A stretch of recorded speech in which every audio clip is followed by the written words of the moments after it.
Hello, people. Day 74, because it's past midnight, but I experienced day 73 of semen retention. And today I want to go into a bit more of the human side of things, very soft side of things. Because we have this idea that, we learn that this semen retention journey will give you superpowers, right? It will change your life. It is true, but not in the way that you think. And what do I mean by that? It teaches you how much of your life, or a lot of people's modern lives, especially people who coom all the time, it's actually that they are in a depleted state all the time, and that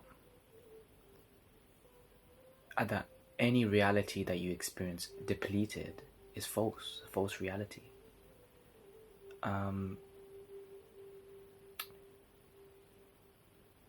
It's like the life that I lived prior to this journey.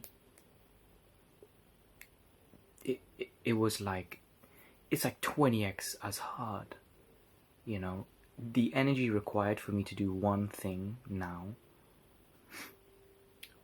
it's like back then, the same thing, it would take me an entire day, an entire week to do what it takes me to do in one day, even in my worst state right now. And I want to talk about that as well. Is that this idea of, it'll give you superpowers, it'll be life-changing. It is, but it's more, it allows you to tap into your normal reserves, including your emotional reserves. And whatever you had been depleting away is now with you at all times. Whatever angst, whatever. So, in real terms, it basically means, you're not suppressing anything by numbing the experience of life. And that means, in some way, actually, you might experience your life as worse than before you started, because the numbing agents of cooming is so strong. And by the way, I'm not just talking about cooming. I'm talking about having sex. I'm talking about releasing in any regard, right? I think a lot of the intercourse that people engage with is coping mechanisms. If every single interaction was about making love, loving someone, being in communion with them, then there wouldn't be as many interactions. Or if there were, it wouldn't be on the level that people experience it. Like, a lot of men, they say that they last, a small amount of time sometimes. Or the women will say that their finishing is not emphasized on, right? It's always about the man. And that's because there's a lack of love there. And I think people can be in relationships, I think people can be in marriages and experience a lack of love in that area of their life, right? And I think some people who interact on that level outside of relationships, like defined relationships, can have really happy, good times. And that's because, ironically, there's love there. There's more love there. ironically, a lot of relationships, normal relationships, actually come with a lot of expectations and standards that are upheld because of the nature of them. But a lot of these sexual relations are not, there's not as many standards put on them, especially if they come about spontaneously and whatnot. So I think in that regard, there's a lot to learn from that as well. And so, to put this journey into words, it's kind of hard. It's like trying to put life into words. It's trying to put religious experiences into words. And I don't think it's very easy to do that. But one thing I can emphasize is that it's more of a normalcy potion than it is a superpower potion. Whatever superpowers you experience, you'll probably experience in like the first few weeks probably, and that's because that's how much you've probably been suppressing, right? You've been numbing away. And for me, despite the oomph and the solidity that I now experience as a man, despite that, I am experiencing my life as the struggle that it is, right? And in a way, it's really interesting because I can't lie to myself anymore. I experience it, the full brevity of it. And I did before, but not to this extent, because I was drained. My eyes were sunken.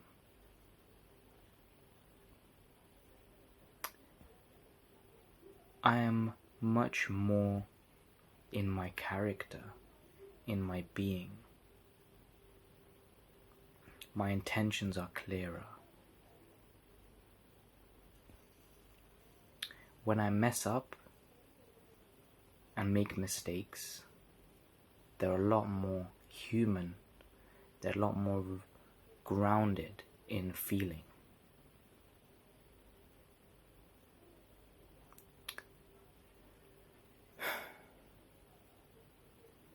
Like right now, things are not the greatest. But I know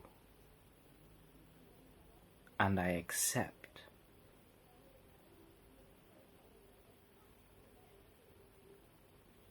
So, whereas before, it would be easy to not be here, cognitively, because I needed to escape it that bad. And that's not to say I don't need to escape it now, but I'm much more willing to sit in it, because I'm not just lost to my life. I am here. I am grounded. I am a rounded being. I am full. Okay? Because I'm full, it's like a high pressurized battery. And it's like being a non-permeable cell. I think that's the word. Permeable. You're a cell that does not allow in or out. You are fully contained. So no matter what happens, you are always fully contained.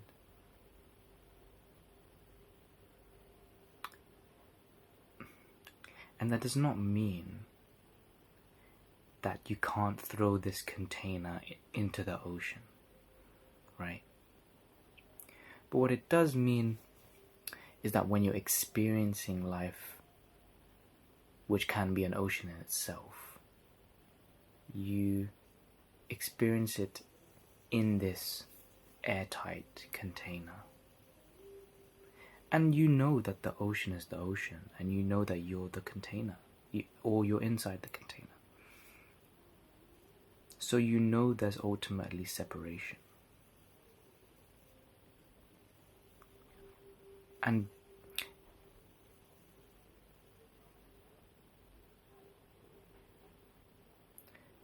it's just what it means to be a man. And I've noticed just interacting with women more, it's just a lot easier. It's just tremendously easier. The friction is easier. You're not lost in the validation desire. You're a lot more contained and content, and you know your value. You feel it. You don't need someone to tell you. You don't need someone to make you feel it. And that's a complete endless chase, that is. A lot of men want that from a woman, or from their mother, or whatever it is. And some of it's okay because that's part of the relationship, right? The seeing of one another. But it gets very murky when it becomes the inability to know oneself without a woman. Sight is necessary, but needing another person for completion is gross. And as men, we need to be complete on our own, and then be next to another body. One where they can aid you in the ways that they can aid you, but you are not reliant on them. And even in your worst of worst stages, you are not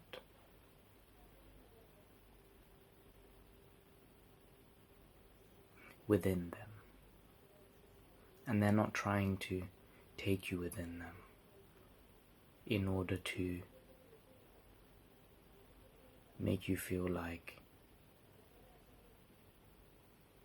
because that's the problem. It's like when you let that happen, it's because you're not contained yourself, and you need to be contained by something.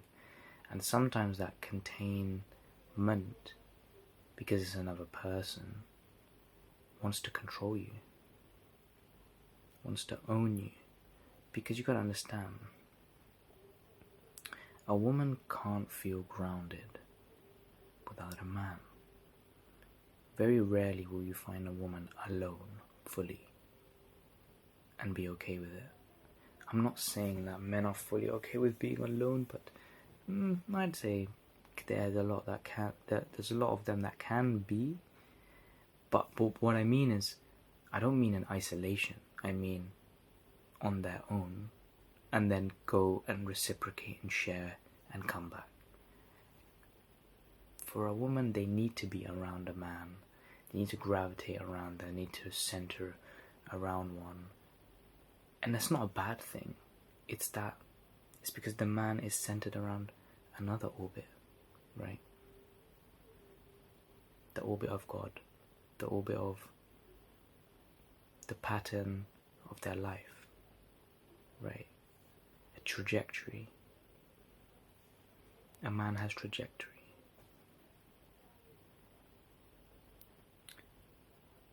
And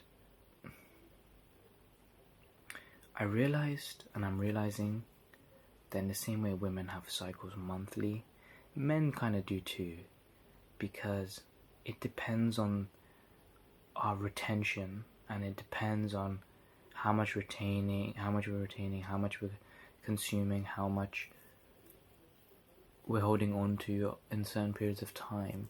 And that's all energy, because sexual energy is the strongest, most potent energy, because it's the energy of reproduction. It's the energy that brings life into this world. So to channel that is to channel life force itself.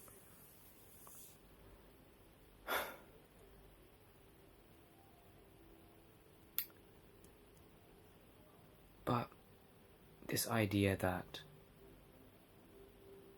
it makes women just more sexually attracted to you, like magnetically.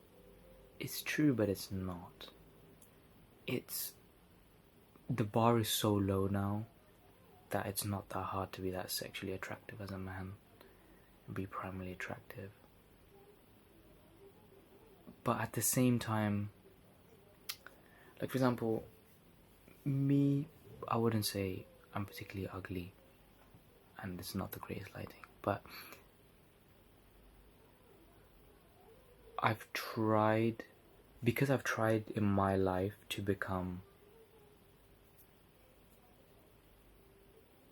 capable, competent, physically active,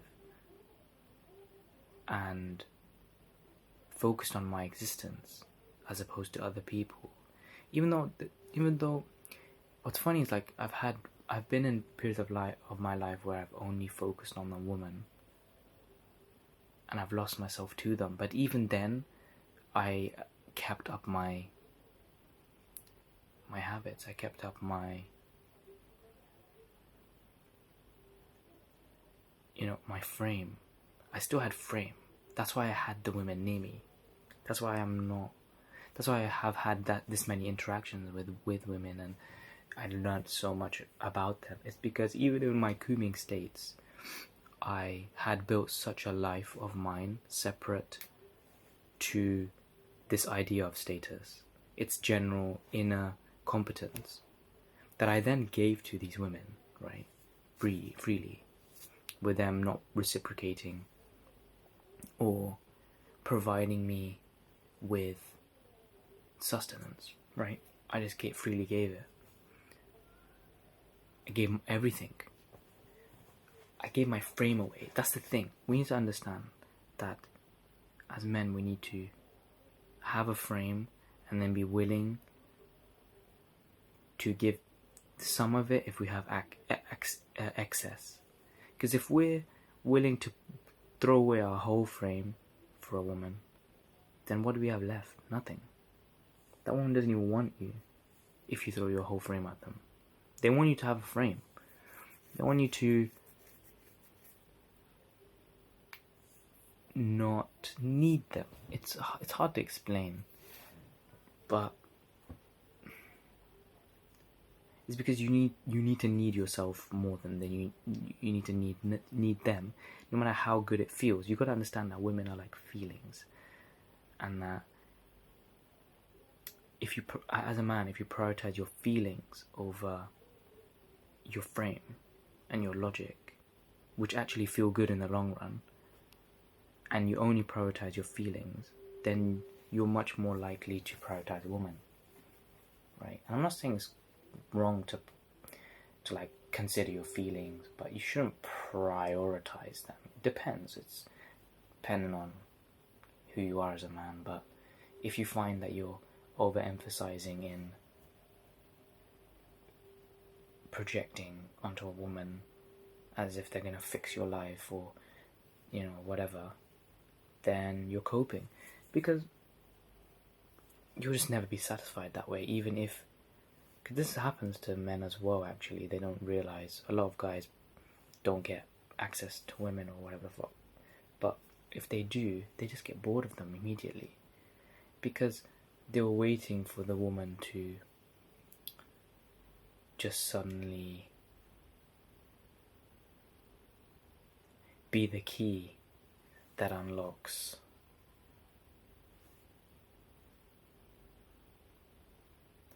their inner femininity, their inner expression of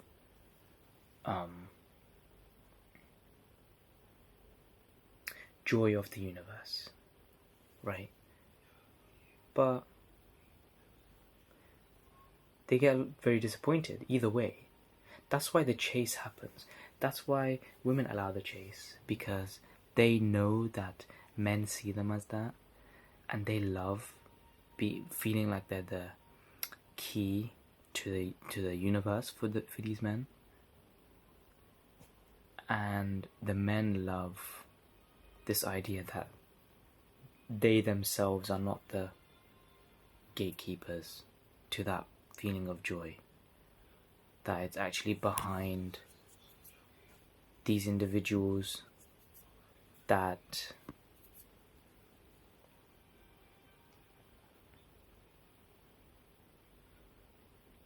exude the joy naturally if they're healthy. If they're not, they will exude that joy in broken pieces, but they will also use that joy to take advantage of the men in order to feel like that they can only be the source of joy for this man.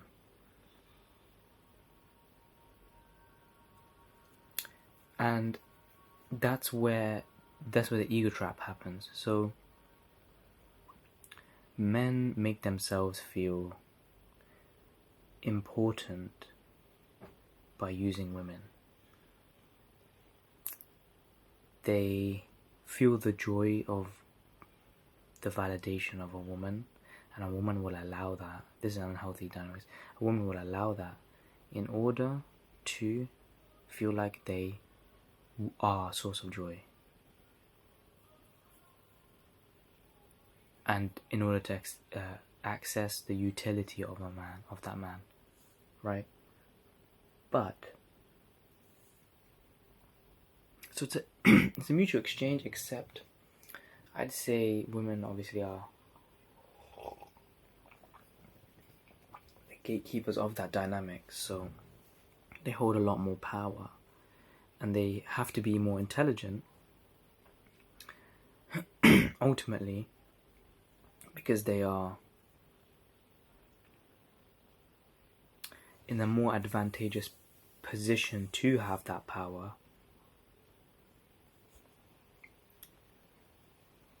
and also because of their general physicality. It's not that they have to demand space in different ways. And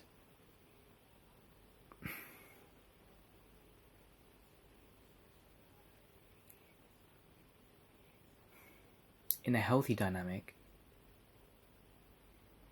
the man provides frame in order for the woman to feel safe and secure, but also like her life has purpose through him, and she can then, through this bodily safety, interact with her life and understand it. And the man now, because he already has bodily safety, he is now interacting with the world through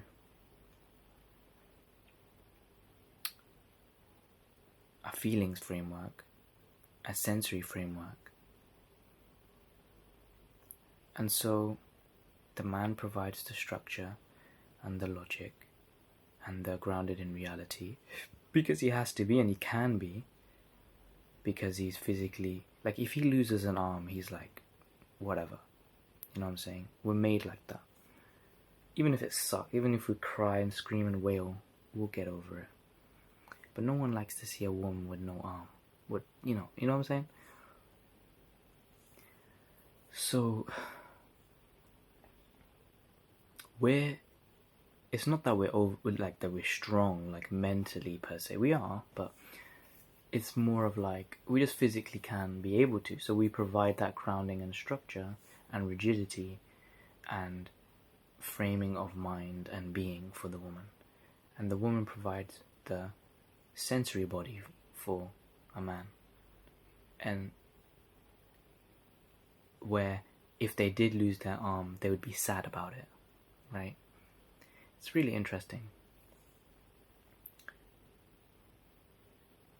It's that a man, because he's capable, he must not have any emotional attachment to his body. And a woman's kind of like teaching him the importance of his body through her fragility. And so it's a very nuanced exchange. and it can be taken advantage of on both sides. The man can take advantage of the fact that the woman needs the man's physicality in order to feel grounded, and the woman can take advantage of the fact that, without her input or with her input, the man's sensory body has changed. Which, if a man's sensory body is influenced, he can be influenced to do all sorts of things. That's completely out of his character, perhaps. Both sides, but one's like the man panics or gets twisted because of a need for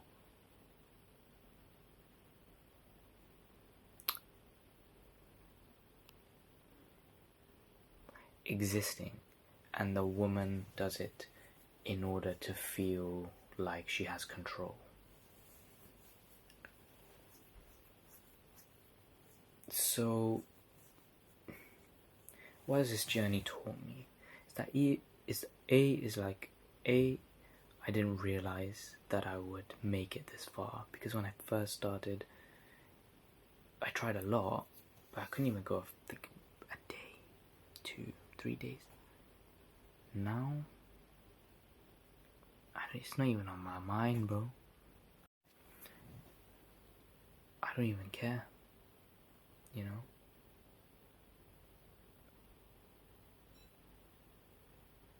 I have no desire. I'm not saying I don't feel it. Of course I don't feel a desire for self-pleasure. I feel a desire for reciprocating with a woman, being around a woman, talking with a woman, feeling a woman. Not even like touching them, just being around them. Even in purely platonic ways. Not every woman. It's very interesting.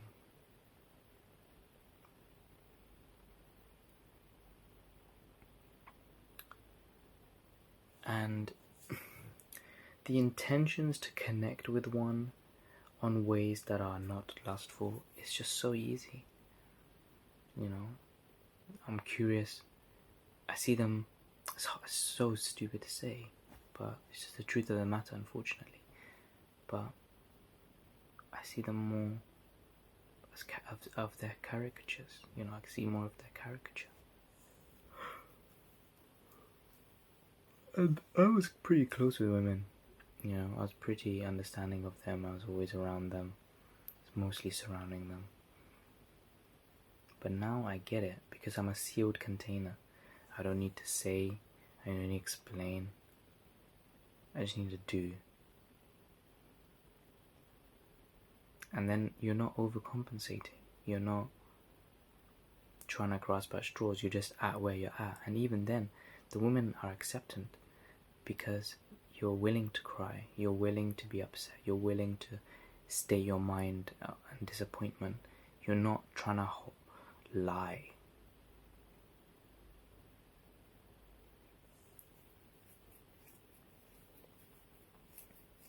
Because a lot of guys will lie. They'll be like, oh, I'm speaking with this girl because I like her. No, you don't like her. You're trying to fill some wound or desire to be contained. But when you're self-contained, anything else is like basically having a interaction with like a bloody colleague, and like, let's say your colleague does really nice things for you. You'll be happy that your colleague's doing that stuff for you, but it's like, and let's say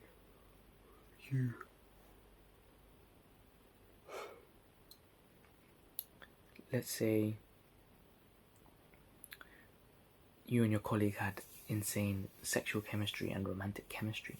It's like that, you know what I'm saying? It's like one of them ones. It's like you're neutral until you're not. Whereas a lot of guys will come from deprived or depleted or never experienced states, and they will be coming from a deficit. So they will be, it's like you're waiting on your colleague to give you that treatment, if that makes sense. or you're just already expectant of it, or your demand for it is 3x, right? Why isn't my colleague? It's like demanding your colleague to like fill in your shift hours, or like replace a day for you, like come in on a day for you, when like it's like this. For what reason? Just because they're that thing? Just because you've never had a colleague do that for you? You know what I'm saying? It doesn't make sense, right? So the same applies for women. It's like you should have no expectations. You just talk to them as they are, bro. And let them show you how they view the relationship, how they view you. Let them show you. So don't try and dictate everything. Don't try to lead everything in one direction, right?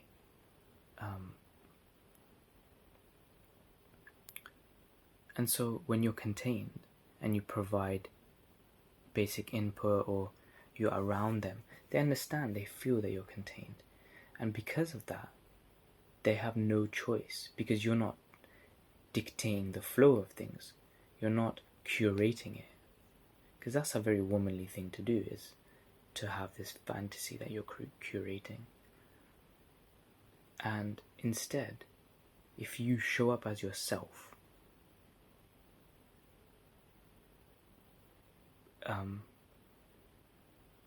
full sack and all,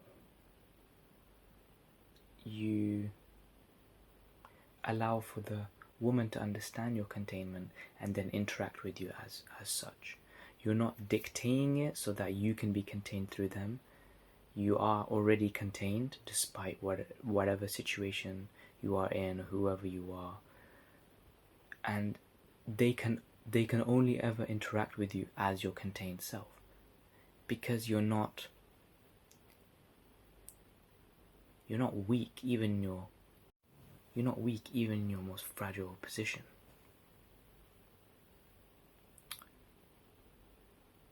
So what's the consensus? What's the final point? It's important to live this journey. Let the lessons come to you. You won't force anything. It cannot be done. And the more you focus on living your life and interacting in ways that are grounded and real, even the hard stuff, the things you don't want to do, the upset, the wailing, the crying, the talking, the explaining, whatever it is, right? It's better to do that than to commit away. Truly it is. Because you get a grasp of things, you actually have a direction that you have to go down. Because you understand and you feel what you're supposed to feel. And then naturally, you can't lie because you're living in truth. And so others can't lie around you. And so whoever's good for you will come to you and will be around you. And you'll naturally be a grounding force for others. And in terms of attraction, women love a person that can talk with them, get on with their life, talk with them, and then they can get on with their lives and not have to worry about needing to be intermeshed.